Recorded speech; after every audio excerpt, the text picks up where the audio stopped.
Еуропа. Екінші дүниежүзілік соғыс. Шайқас алаңының ортасындағы Швейцарияда бейбіт, тыныш өмір болды. Қалайша? Бұл үшін Швейцарияның тарихына, географиясы мен шекарасындағы динамиттер мен бункерлеріне шолу жасайық.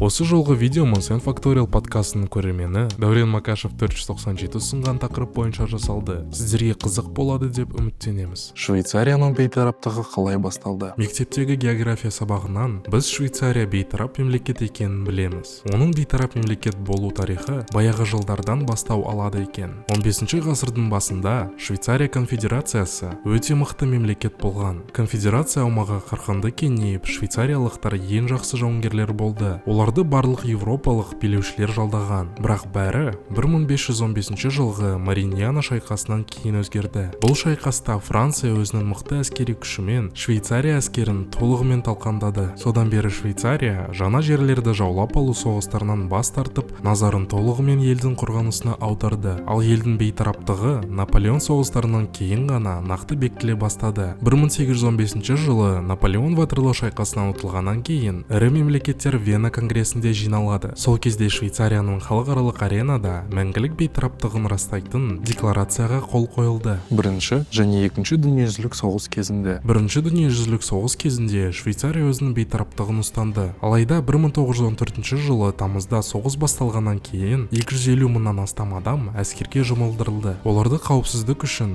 елдің шекарасына жіберді. Себебі Швейцария бір-біріне қарсы соғысқан мемлекеттердің арасында орналасқан. Бірақ Швейцарияның бейтараптығын бұзу ешкімнің ойында болмағандықтан шекарадағы әскер саны біртіндеп азая бастады. Екінші дүниежүзілік соғыс кезінде Швейцария бейтараптығы үшін шамалы қиын болды. Неміс шенеуніктерінің Швейцария мен оның бейтараптығына қатысты жағымсыз сөздер халықта уайым тудырды. Үшінші рейх карталарында Швейцария шекарасы белгіленбеген еді. Яғни ол Германия территориясына кіріп тұрған. Бұл дегеніміз Швейцарияға соққы жасау Германияның ойында болған. Бірақ Германия ақыры Швейцарияға басып кірген жоқ. Соғыс кезінде Германияға жау болғанша, серіктес болу үшін Швейцарияға кейбір нәрселерге көнуге тура келді. Швейцариялықтар өзінің территориясы бойынша неміс және италиялық тауарларды, оның арасында әскери мақсаттағы заттарды өткізуге рұқсат берді. Немістерге алтын мен басқа да бағалы металдарды рейхсмаркқа сатты. Сондай-ақ ірі кредиттер беруге келісті. Бұған қоса нацистік келісімдерге сәйкес Швейцария өзінің жеріне 25 мыңда еврей босқындарын өткізбеді. Кейіннен жаңа шығымдар пайда болды. Швейцария өз банктерінде миллиардтаған доллар нацистік алтынды сақталды деп айыпталды. Бұған Швейцария банктері Холокост құрбандарының активтерін ұрпақтарына қайтарудан бас тартты деген айыптаулар тағы қосылды. Швейцария мұның бәрі үшін 1990 жылға дейін кешірім сұрауға мәжбүр болды. 1998 жылдың тамызында Швейцария банктері нацистік геноцид құрбандарының ұрпақтарына 1,25 миллиард доллар өтемақы төлеуге келісті. Бәрін жаруға дайын Швейцария. Бейтарап ел бола тұра, Швейцария өзінің қауіпсіздігіне көп көңіл бөлген. 20 ғасырда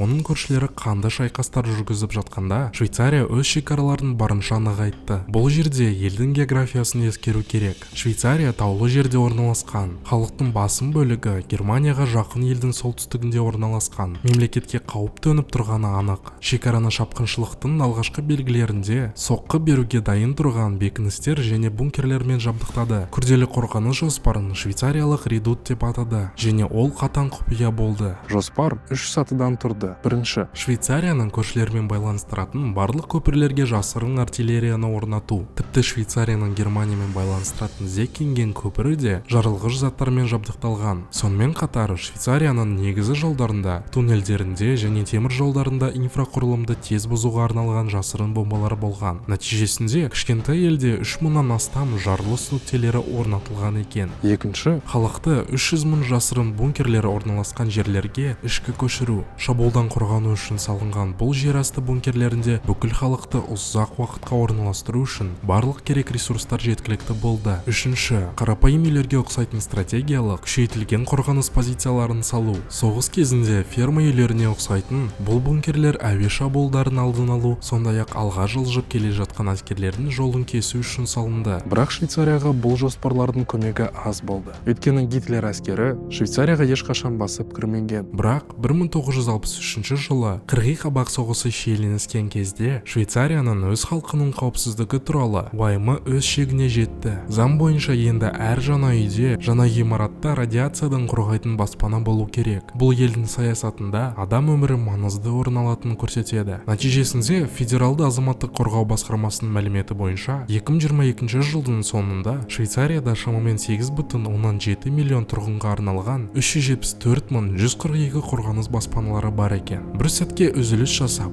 бұл санды елестетіп көріңізші. 374,142. Үзіліс кезінде лайк және каналға жазылу батырмасына басып кетуіңізді ұмытпаңыз. Швейцарияның осы барлық бункерлері жергілікті халықтың 107%-ын қамти алады. 21 ғасырда бұл бункерлердің қажеттілігі қанша деген сұрақта туындайды. Дегенмен Швейцария үкіметі бұл баспаналардың тек әскери қақтығыстар кезінде ғана емес, сонымен қатар жер сілкіністері не басқа табиғи апаттар мен пандемия кезінде халық қауіпсіздігі үшін керек болуы мүмкін дейді. Ал соңғы жылдары кейбір бункерлер сатылымға шықты. Сатып алғандар бункерлердің ішін өзгертіп, олардан асхана, кафе, қонақ үй жасағандары бар. Швейцарияның бүгінгі бейтараптығына келетін болсақ, ол НАТО-ға және Еуропалық одаққа да мүше емес. Дегенмен 2008 жылдан бастап визасыз Шенген аймағының бөлігі болып табылады. Екінші дүниежүзілік соғыстан кейін Ұлттар лигасының орнына Біріккен ұлттар ұйымы құрылды. Швейцария қайтадан экономикалық санкцияларды қолдауға мәжбүр болады деп қорқып, ұйымға қосылғысы келмеді. Бірақ 2002 жылы ұйымның мүшесі болды. Швейцария бұны өзінің бейтараптығының негізгі тарихи принциптерін бұзбайтындығымен ақтайды. соғыстарға қатыспау, ешқандай әскери одаққа кірмеу, ешкімге қару бермеу.